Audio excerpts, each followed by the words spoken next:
আসসালামু আলাইকুম প্রিয় শিক্ষার্থীবৃন্দ, আশা করি সকলে ভালো আছো। আবারও সবাইকে অনেক অনেক স্বাগত জানাচ্ছি আমাদের আজকের এই অনলাইন ক্লাসে। আজকে আমরা অর্থনীতি বিষয়ের সামগ্রিক যোগান অর্থাৎ এগ্রিগেট সাপ্লাই বা এস রেখা যেটা বলে থাকি, সেই এগ্রিগেট সাপ্লাই বলতে আমরা বা সামগ্রিক যোগান বলতে আমরা কি বুঝি সেই বিষয়টি নিয়ে একটু আলোচনা করব। আর সামগ্রিক যোগান রেখার বিভিন্ন শেপের হয় বা বিভিন্ন আকৃতির হয়, সেগুলো নিয়ে আমরা বিস্তারিত আলোচনা করব। তো আমরা সরাসরি ক্লাসে চলে যাই। আজকে আমাদের যে বিষয়টি সেটা হচ্ছে সামগ্রিক যোগান ও যোগান রেখা। প্রথমে আমরা এটা নিয়ে আলোচনা করব। তো সাধারণ অর্থে সামগ্রিক যোগান বলতে আমরা আসলে কি বুঝি? সাধারণ অর্থে সামগ্রিক যোগান হচ্ছে একটি নির্দিষ্ট সময় একটি দেশের সকল প্রকার উৎপাদনের ক্ষেত্রে যে পরিমাণ পণ্য বিক্রয়যোগ্য থাকে বা পণ্য সেবা বিক্রয় যোগ্য থাকে, সেই পরিমাণ পণ্যকে আমরা বলি হচ্ছে সামগ্রিক যোগান বা এগ্রিগেট সাপ্লাই। আমি আবার বলছি যে একটি নির্দিষ্ট সময় একটি দেশে উৎপাদিত পণ্যের মধ্যে যে পরিমাণ পণ্য বিক্রয়যোগ্য পণ্য হিসাবে পণ্য বা সেবা হিসাবে বাজারে আমরা পেয়ে থাকি বা পণ্য বা সেবা বিক্রয়ের জন্য বাজারে সরবরাহ করা হয়, সে পরিমাণ পণ্য এবং সেবাকে আমরা বলে সামগ্রিক যোগান। তো সামগ্রিক যোগানকে আমরা ইংলিশে বলে থাকি এগ্রিগেট সাপ্লাই। এগ্রিগেট সাপ্লাই এটাকে আমরা সংক্ষেপে এস হিসাবে ট্রিট করে থাকি। তো সামগ্রিক যোগানের ক্ষেত্রে আমরা মূলত সাধারণভাবে যদি বলি, সামগ্রিক যোগানটা মূলত আমাদের প্রাইস লেভেল বা দামি স্তরের উপর নির্ভর করে এবং অন্যান্য অবস্থা যদি স্থির থাকে, অর্থাৎ যে সকল বিষয়বস্তুর কারণে আমাদের সামগ্রিক যোগানটা পরিবর্তন হতে পারে, সেই সকল বিষয় যদি স্থির হয়ে থাকে সেক্ষেত্রে প্রাইসের সাথে সামগ্রিক যোগানের একটি ধনাত্মক সম্পর্ক বা সমমুখী সম্পর্ক বিরাজ করে। এই ক্ষেত্রে তাদের মধ্যে এই সম্পর্কটা ধনাত্মক বা পজিটিভ রিলেশন হওয়ার কারণে আমরা যে রেখা ড্র করব সেটা একটা আপার স্লোপে বা ঊর্ধ্বগামী রেখা পাবো। তো আমরা এখানে একটু লেখার চেষ্টা করি। প্রথমে আমরা বলছি দামি স্তর। দামি স্তরের সাথে আমাদের এগ্রিগেট সাপ্লাইয়ের যে সম্পর্ক, সাপোজ আমাদের দামি স্তর 10 টাকা, সেক্ষেত্রে আমাদের এগ্রিগেট সাপ্লাই 100 একক। যদি আমাদের দাম বেড়ে যায়, 10 থেকে ধরলাম 20 টাকা হলো এগ্রিগেট সাপ্লাই, সেক্ষেত্রে বৃদ্ধি পাবে। অর্থাৎ এখানে আমরা যেটা দেখতে পাচ্ছি যে প্রাইস 10 থেকে 20 একক অর্থাৎ 10 টাকা থেকে 20 টাকা সেক্ষেত্রে আমাদের সামগ্রিক যোগানটা 100 একক থেকে 200 একক বৃদ্ধি পাচ্ছে। সো যেহেতু তাদের মধ্যে অর্থাৎ এখানে প্রাইস এবং সামগ্রিক যোগান বা এগ্রিগেট সাপ্লাইয়ের মধ্যে একটা ধনাত্মক সম্পর্ক বিরাজ করে, এই ক্ষেত্রে আমরা যদি একটি রেখা ড্র করি, সেক্ষেত্রে আমরা ভূমি অক্ষে সাধারণত আমরা যোগানের পরিমাণ দিই এবং লম্ব অক্ষে প্রাইস দিলে আমাদের সামগ্রিক যোগান রেখাটা বাম থেকে ডানে ঊর্ধ্বগামী হবে। আমরা বাম থেকে ডানে যদি ঊর্ধ্বগামী হয়, ধরলাম প্রাইস এখানে যদি 10 টাকা হয়, 20 টাকা, এক্ষেত্রে 200 একক এবং 100 একক। অর্থাৎ প্রাইস বৃদ্ধি পাওয়ার সাথে সাথে আমাদের সামগ্রিক যোগানটাও বৃদ্ধি পাচ্ছে। আবার উল্টোভাবে আমরা যদি বলি, প্রাইসটা কমে যাওয়ার কারণে আমাদের সামগ্রিক যোগানটা কমে যাচ্ছে। অর্থাৎ এই ক্ষেত্রে আমরা দেখছি আমাদের এগ্রিগেট সাপ্লাই বা সামগ্রিক যোগান রেখাটা বাম থেকে ডানে ঊর্ধ্বগামী হয়ে থাকে। এটি আমাদের সামগ্রিক যোগান রেখা সব থেকে মৌলিক ধারণা। তো সামগ্রিক যোগান রেখার আকৃতিটা সাধারণত বাম থেকে ডানে ঊর্ধ্বগামী হয়ে থাকে। কিন্তু এখানে আরো কিছু কথা রয়েছে।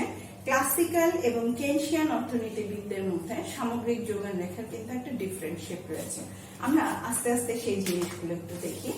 আমরা এখন যেটা দেখব সেটি ক্লাসিক্যাল কনসেপ্ট অনুযায়ী সামগ্রিক যোগান রেখা। সেটা কি? ক্লাসিক্যাল এগ্রিগেট সাপ্লাই রেখা। ক্লাসিক্যাল কনসেপ্ট অনুযায়ী সামগ্রিক যোগান রেখাটা আমরা আগে ড্র করি, তারপরে ব্যাখ্যা করছি। ভূমি অক্ষে আমরা সাপ্লাই, লম্ব অক্ষে যদি প্রাইস দিই, সামগ্রিক যোগান রেখাটা এএস। ভার্টিক্যাল হয়ে থাকে, অর্থাৎ লম্ব অক্ষের সমান্তরাল বা লম্ব আকৃতির হয়ে থাকে। এই রেখাটির অর্থ কি, বা এই রেখাটি কেন এরকম হয়? তো এক্ষেত্রে হচ্ছে ক্লাসিক্যাল অর্থনীতিবিদদের যে কনসেপ্টটি সেটি হচ্ছে যে সামগ্রিক যোগান রেখা হচ্ছে লম্ব অক্ষের সমান্তরাল বা লম্ব আকৃতির হবে। এক্ষেত্রে যেটা বলা হচ্ছে যে আমাদের সামগ্রিক যোগানের ক্ষেত্রে যদি প্রাইস বাড়েও বা প্রাইস কমে, অর্থাৎ প্রাইসের যদি পরিবর্তন হয়, একটি পয়েন্ট হচ্ছে আমাদের চেঞ্জ অফ প্রাইস বা আমার এগ্রিগেট সাপ্লাই হচ্ছে ফিক্সড। আমরা এই যে ডেল্টা, এইটা দিয়ে আমরা সাধারণত বোঝাই হচ্ছে চেঞ্জ বা পরিবর্তন, প্রাইসের পরিবর্তন হবে, কিন্তু সেক্ষেত্রে সামগ্রিক যোগানটি হচ্ছে নির্দিষ্ট হয়ে যাবে। এই জন্য হচ্ছে ক্লাসিক্যাল অর্থনীতিবিদদের মতে আমাদের সামগ্রিক যোগান রেখাটি হচ্ছে ভার্টিক্যাল হয়ে থাকে বা আমার হচ্ছে একটি লম্ব অক্ষের সমান্তরাল হয়ে থাকে।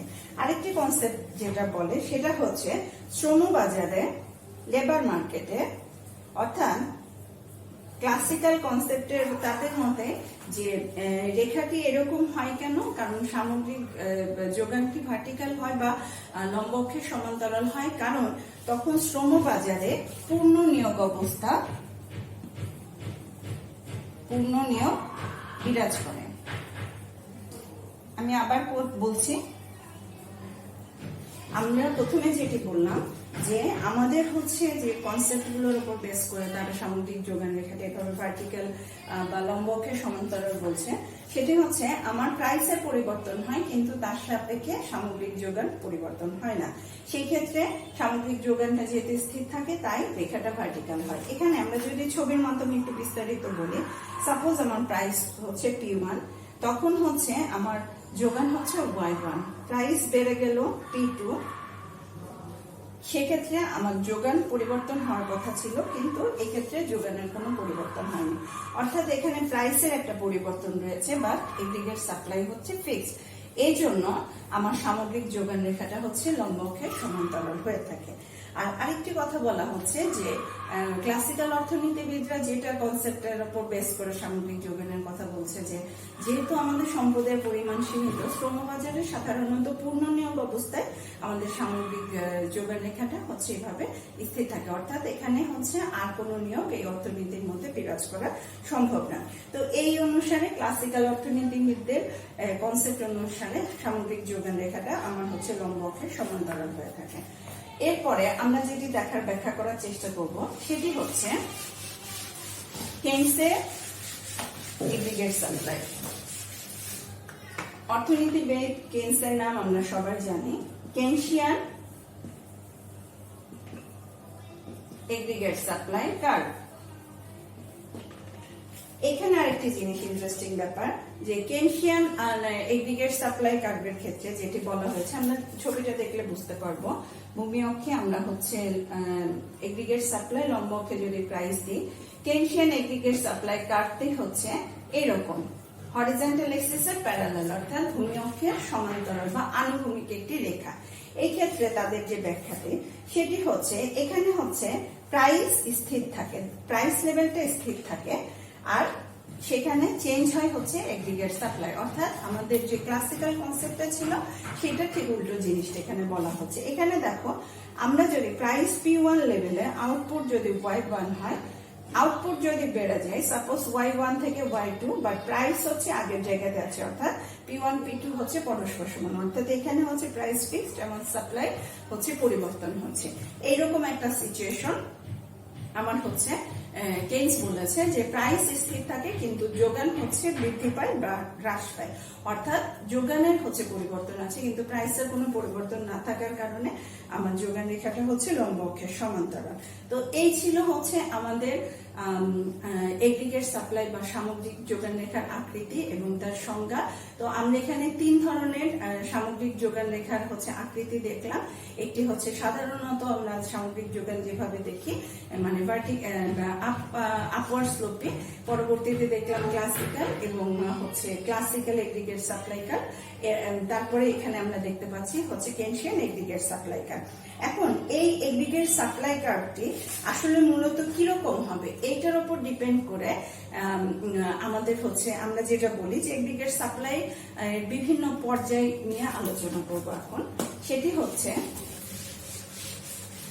যেটা শিক্ষার্থীদের পরীক্ষাতে খুব ইম্পর্টেন্ট ভাবে আসে, অর্থাৎ দীর্ঘকালীন সময়ে আমাদের এগ্রিগেট সাপ্লাইটি কিরকম হয়ে থাকে।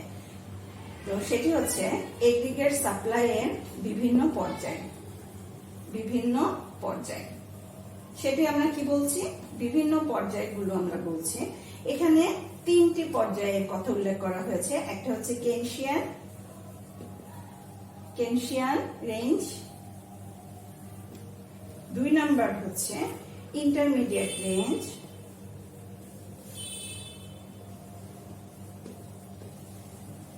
3 নাম্বার হচ্ছে ক্লাসিক্যাল রেঞ্জ। আমরা সরাসরি যখন ছবিটা আঁকবো তখন আশা করি ব্যাখ্যা করতে আমাদের অসুবিধা হবে না। প্রাইস আমরা যদি দিই, আমাদের কেনশিয়ান রেঞ্জ মানে হচ্ছে কেনশিয়ানের অধ্যায় যেটা, বা কেনশিয়ান অঞ্চলে এগ্রিগেট সাপ্লাই। আর তারপর রয়েছে ইন্টারমিডিয়েট, সেটাকে আমরা সাধারণভাবে আমাদের এগ্রিগেট সাপ্লাইয়ের শেপটা কিরকম হয় সেখানে দেখবো, বা মুক্তবর্তী অবস্থায়। আর তারপর যেটি রয়েছে সেটি হচ্ছে ক্লাসিক্যাল কনসেপ্ট। তো মূলত আমাদের এগ্রিগেট সাপ্লাই কার্ভটি এই শেপের হয়ে থাকে। এখানে আমরা যদি পর্যায়গুলো বলি, সেটি হচ্ছে, এটি হচ্ছে আমার 1 নম্বর পর্যায়, এটি হচ্ছে আমার 2 নম্বর পর্যায়, এবং এই পোর্শনটি হচ্ছে 3 নম্বর পর্যায়। অর্থাৎ আমাদের প্রথম যে পর্যায়টি রয়েছে সেটি হচ্ছে কেনশিয়ান রেঞ্জ। কেনশিয়ান রেঞ্জে আমাদের যেটি বলা হচ্ছে, মন্দা অবস্থায় প্রাইস স্থির থাকে এবং আমার এগ্রিগেট সাপ্লাই হচ্ছে চেঞ্জ হয়। অর্থাৎ কেনশিয়ান রেঞ্জে যেটি বলা হচ্ছে, এখানে মন্দা অবস্থায় আমার হচ্ছে প্রাইসটা হচ্ছে ফিক্স থাকে, বাট চেঞ্জ হয় হচ্ছে এগ্রিগেট সাপ্লাই লেভেল। মধ্যবর্তী অঞ্চলে প্রাইসও চেঞ্জ হয় এবং হচ্ছে এগ্রিগেট সাপ্লাইও চেঞ্জ হয়, এবং তাদের মধ্যে সম্পর্ক হচ্ছে ধনাত্মক। তৃতীয় পর্যায়ে যেটি, সেটিতে হচ্ছে আমার হচ্ছে প্রাইস চেঞ্জ হয় কিন্তু এগ্রিগেট সাপ্লাই ফিক্স থাকে, যেটি আমরা একটু আগে ব্যাখ্যা করলাম। তো তার উপর ডিপেন্ড করে আমার হচ্ছে ক্লাসিক্যাল কনসেপ্টে হচ্ছে রেখাটা ভার্টিক্যাল হয়, এবং এই লেভেলের পরে আমার আর নিয়োগ সম্ভব নয়। এখানে আমরা স্টার্ট দিই। তো এই ছিল হচ্ছে আমাদের এগ্রিগেট সাপ্লাই বিভিন্ন পর্যায় এবং আকৃতি। আশা করি সবার বুঝতে তেমন কোনো অসুবিধা হয়নি। আমি আরেকবার রিপিট করছি, দীর্ঘকালীন সময়ে এগ্রিগেট সাপ্লাই বা সামগ্রিক যোগান রেখা মূলত হচ্ছে এইরকম শেপের হয়। প্রথমে হচ্ছে আমাদের কেনশিয়ান পর্যায়ে যেটা বলা হচ্ছে মন্দা অবস্থায় প্রাইসটা ফিক্স থাকবে এবং এগ্রিগেট সাপ্লাইটা পরিবর্তন হবে। আর মধ্যবর্তী বা ইন্টারমিডিয়েট অঞ্চলে রেঞ্জে যেটা হবে, প্রাইস এবং হচ্ছে যোগান দুইটাই চেঞ্জ হবে এবং তাদের মধ্যে সম্পর্ক হচ্ছে ধনাত্মক, যার জন্য রেখাটা আপওয়ার্ড স্লোপিং। এবং তৃতীয় পর্যায়ে যেটা হবে, প্রাইস হচ্ছে চেঞ্জ হবে বাট এগ্রিগেট সাপ্লাই হচ্ছে ফিক্সড হবে। এই ক্ষেত্রে হচ্ছে এই জন্য রেখাটি হচ্ছে ভার্টিক্যাল হবে। আশা করি তোমাদের বুঝতে তেমন কোনো অসুবিধা হয়নি। তোমরা হচ্ছে বই পড়বে, এই বিশেষ করে এই লং রানে বা হচ্ছে দীর্ঘকালীন সময় এগ্রিগেট সাপ্লাই কার্ভটা কিরকম হয় এটা একটু বোঝার ব্যাপার আছে। তোমরা বই পড়লে আশা করি খুব একটা সমস্যা হবে না, তোমরা বারবার ব্যাপারটি প্র্যাকটিস করবে। আজকে এতটুকুই, আবারও তোমাদের সাথে কথা হবে আরেকটি লেকচারে। ধন্যবাদ সবাইকে। প্রিয় শিক্ষার্থী, আজকে আমরা আরেকটি বিষয় নিয়ে আলোচনা করব, সেটি হচ্ছে এগ্রিগেট সাপ্লাই বা সামগ্রিক যোগানের স্থানান্তর, যেটাকে আমরা বলে থাকি শিফটিং এগ্রিগেট সাপ্লাই কার্ভ। তো শিফটিং এগ্রিগেট সাপ্লাই বা হচ্ছে সামগ্রিক যোগানের স্থানান্তরের মধ্যে সাধারণত যে ব্যাপারটি হয় সেটি হচ্ছে, আমরা যদি সামগ্রিক যোগান রেখাকে কল্পনা করি, একদিকে হচ্ছে আমরা সামগ্রিক যোগান এবং প্রাইস দুইটার সাথে সম্পর্কের মাধ্যমে সামগ্রিক যোগানটাকে আমরা ড্র করে থাকি। তো যখন প্রাইস স্থির থাকে তখন অন্যান্য যে কোনো কারণে, সেটা হতে পারে আমার ইনকাম লেভেল বাড়া, হতে পারে আমাদের আশেপাশের প্রতিকূল অবস্থা, আশেপাশে পারিপার্শ্বিক অবস্থা, তারপরে হচ্ছে উৎপাদন বৃদ্ধি, নিয়োগ স্তর বৃদ্ধি ইত্যাদি বিভিন্ন কারণে আমাদের সামগ্রিক যোগান হচ্ছে পরিবর্তিত হতে পারে। তো এখন প্রাইসটা যখন স্থির থাকে তখন মূলত অন্যান্য যে কোনো কারণে সামগ্রিক যোগানের মধ্যে যে পরিবর্তন হয় সেটাকেই আমরা বলি হচ্ছে সামগ্রিক যোগানের স্থানান্তর বা shift in aggregate supply curve. তো আমরা হচ্ছে যে জিনিসটি বলছি যে দাম যদি হচ্ছে, এখানে কয়েকটি পয়েন্ট আমাদের মনে রাখতে হচ্ছে। এখানে মূলত প্রাইসটি হচ্ছে আমাদের স্থির থাকবে, দামটি হচ্ছে আমার স্থির থাকবে। তারপরে হতে পারে আমার জনসংখ্যা বৃদ্ধি পাচ্ছে, জনসংখ্যা বৃদ্ধি হতে পারে আমার উৎপাদন বৃদ্ধি পাচ্ছে, উৎপাদন বৃদ্ধি, প্রযুক্তি বৃদ্ধি ইত্যাদি বিভিন্ন কারণে আমার হচ্ছে এগ্রিগেট সাপ্লাই বা সামগ্রিক যোগানটা বৃদ্ধি পেতে পারে। এবং সামগ্রিক যোগান যখন বৃদ্ধি পাবে তখন হচ্ছে সামগ্রিক যোগান হচ্ছে সরাসরি ডান দিকে স্থানান্তরিত হবে, আমরা ছোট করে একটু ড্র করি। আমরা ভূমি অক্ষে হচ্ছে আমাদের সামগ্রিক যোগান দিচ্ছি এবং লম্ব অক্ষে আমাদের প্রাইস দিচ্ছি। এটা হচ্ছে আমাদের সামগ্রিক যোগান রেখা এবং এই সামগ্রিক যোগান রেখা প্রথম সামগ্রিক যোগান রেখা। এখানে আমার প্রাইস হচ্ছে P1, ইনকাম হচ্ছে বা আউটপুট হচ্ছে Y1। এখন আমার যদি জনসংখ্যা বৃদ্ধি বা উৎপাদন বৃদ্ধি বা প্রযুক্তি বিভিন্ন যে কোনো কারণে যদি সামগ্রিক যোগানটি বৃদ্ধি পায় তখন সামগ্রিক যোগান রেখা প্যারালালি ডান দিকে স্থানান্তরিত হবে, অর্থাৎ AS1 থেকে AS2 তে তখন স্থানান্তরিত হবে। এক্ষেত্রে যেটি হবে একই প্রাইস লেভেলে আমার হচ্ছে তখন যোগানটি Y1 থেকে Y2 তে বৃদ্ধি পাবে। এই ধরনের বৃদ্ধিকে আমরা বলে হচ্ছে সামগ্রিক যোগান বা যোগানের হচ্ছে বৃদ্ধি বা এই ধরনের স্থানান্তরকে আমরা হচ্ছে বলে থাকি যোগানের বৃদ্ধি বা হচ্ছে যোগানের হচ্ছে increase in the aggregate supply curve. পরবর্তীতে আরেকটি কি ব্যাপার হতে পারে, আর কি কারণে আমার এই ধরনের পরিবর্তনকে আমরা হচ্ছে বলে থাকি যে সামগ্রিক যোগানের স্থানান্তর। তারপরে আরেকটি ব্যাপার হতে পারে যে প্রাইস হচ্ছে আমার স্থির রয়েছে, একই অবস্থায় প্রাইস যদি স্থির থাকে তখন আর কি কারণে আমার সামগ্রিক যোগানের পরিবর্তন হতে পারে। যেমন হচ্ছে সাপোজ আমাদের মন্দাবস্থায় আমার হচ্ছে যোগান হ্রাস পায়। তারপরে আমি যদি বলি হচ্ছে রাজনৈতিক নৈরাজ্যতা ইত্যাদি কারণে আমার যোগানটা হচ্ছে হ্রাস পায়। তারপরে আমার উৎপাদন কমে গেল, উৎপাদন নিয়োগ ইত্যাদি যদি আমার হ্রাস পায়। যেমন আমাদের এখন যে করোনাকালীন পরিস্থিতি হচ্ছে, আমরা স্বাভাবিকভাবে সবাই বুঝতে পারি যে আমাদের এখন হচ্ছে যোগান উৎপাদন কিন্তু খুব একটা সম্ভব হচ্ছে না। সেটি হতে পারে আমাদের ইনভেস্টমেন্ট কম আছে বা আমাদের অর্থ সংকট, হতে পারে আমাদের লেবার অ্যাভেলেবল না, হতে পারে আমাদের হচ্ছে কর্মী ছাঁটাই ইত্যাদি বিভিন্ন কারণে আমার যোগান নিয়োগ এগুলো যদি হচ্ছে কম হয় বা কমে যায় তখন আমার সামগ্রিক যোগান রেখাটাও হচ্ছে সামগ্রিক যোগানও হচ্ছে কমে যাবে। এক্ষেত্রে কি হবে, সাপোজ আমার হচ্ছে ভূমি অক্ষে এগ্রিগেট সাপ্লাই, লম্ব অক্ষে আমরা যদি প্রাইস দিই, আমার হচ্ছে সামগ্রিক যোগান AS1। এক্ষেত্রে আমার প্রাইস হচ্ছে P1, Y হচ্ছে ইনকাম হচ্ছে Y1। যদি যোগান কমে যায় যোগান রেখা সরাসরি বামে যাবে। আগে আমরা দিয়েছিলাম 2, এখানে আমরা দিচ্ছি হচ্ছে 3, তখন যোগান রেখা হচ্ছে বামে যাবে। বামে যদি যাই একই প্রাইস লেভেলে তখন আমার হচ্ছে আউটপুট কমে যাবে। এই ধরনের স্থানান্তর, এই ধরনের পরিবর্তনকেও আমরা বলি হচ্ছে যোগানের স্থানান্তর। তবে আমরা যখন যোগান রেখা হচ্ছে কমে যায় তখন বামে আসে তাকে বলি হচ্ছে হ্রাস, আর যখন হচ্ছে যোগান বেড়ে যাবে তখন যোগান রেখা ডান দিকে যাবে তখন বলি হচ্ছে যোগানের বৃদ্ধি। মূলত এই ধরনের পরিবর্তনটা, অর্থাৎ প্রাইসটা যখন স্থির থাকবে এই অবস্থায় ইত্যাদি বিভিন্ন কারণে আমার যোগানটা হচ্ছে কমতে পারে। এখন যোগান হচ্ছে কমতে পারে বা বাড়তে পারে। যদি বেড়ে যায় যোগান রেখা সরাসরি ডান দিকে স্থানান্তরিত হবে, আর যদি কমে যায় যোগান রেখা বাম দিকে স্থানান্তরিত হবে। এই ক্ষেত্রে তখন আমরা হচ্ছে যখন বামে যাবে তখন বলবো হচ্ছে হ্রাস এবং যখন ডানে যাবে তখন বলবো হচ্ছে বৃদ্ধি। এ ধরনের পরিবর্তনকে আমরা হচ্ছে সামগ্রিক যোগানের স্থানান্তর বলে থাকি। তো আমাদের মোটামুটি হচ্ছে সামগ্রিক যোগানের ধারণা বা সংজ্ঞা, সামগ্রিক যোগানের বিভিন্ন আকৃতি বা কেন কিরকম আকৃতি হয় এবং সামগ্রিক যোগান কিভাবে পরিবর্তিত হয়, এই ব্যাপারগুলো কনসেপ্টগুলো আমাদের একটু ক্লিয়ার থাকতে হবে। তোমরা হচ্ছে লেকচারগুলো বারবার দেখবে, অসুবিধা হলে।